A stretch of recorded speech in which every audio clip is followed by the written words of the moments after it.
IPL 2026-এর mini অকশনের আগেই Andre Rasel নিয়ে নিলেন আইপিএল থেকে সন্ন্যাস এবং অ্যান্ড্রে রাসেল হয়ে গেলেন কলকাতার নিউ পাওয়ার কোচ। মানে তিনি এখন আমাদের প্লেয়ারকে পাওয়ার হিটিং শেখাবেন। অ্যান্ড্রে রাসেল যখন রিলিজ হয়ে গিয়েছিল আমাদের কেকেআর ফ্যানেদের অনেকটাই মন খারাপ হয়ে গেছিলো। তার সঙ্গে অ্যান্ড্রে রাসেলেরও কিন্তু মন খারাপ হয়ে গেছিলো, কারণ যেই টিমের প্লেয়াররা যেই পুরো ইডেন গার্ডেন শুধুমাত্র আমরা রাসেল রাসেল রাসেল রাসেল চিৎকার করতাম, সেই রাসেল কিছুতেই পারবে না আমাদের বিরুদ্ধে ইডেন গার্ডেনে খেলতে নামতে। তাই অ্যান্ড্রে রাসেল একটা কঠিন সিদ্ধান্ত অবশেষে নিয়ে নিল, যেই সিদ্ধান্তটা এর আগে মুম্বাই ইন্ডিয়ান্স হয়ে ক্যারন পলার্ড নিয়েছিল।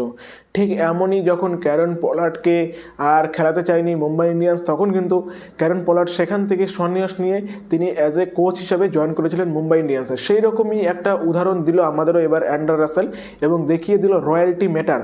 যেখানে আমাদের দেশের ক্রিকেটাররা এখনও টাকার পিছনে ছুটছে, টাকার জন্য এই দল থেকে সেই দল চলে যাচ্ছে, সেখানে একজন বিদেশি একটি ফ্র্যাঞ্চাইজির প্রতি কতটা ভালোবাসা থাকলে, একজন ফ্যানদের প্রতি কতটা ভালোবাসা থাকলে সে এরকম একটা সিদ্ধান্ত নিতে পারে। কারণ অ্যান্ড্রে রাসেল যদি চাইতো কমসে কম আরও 2টি সিজন তিনি খেলতে পারতো, 2026-27 তিনি আরামসে খেলতে পারতো।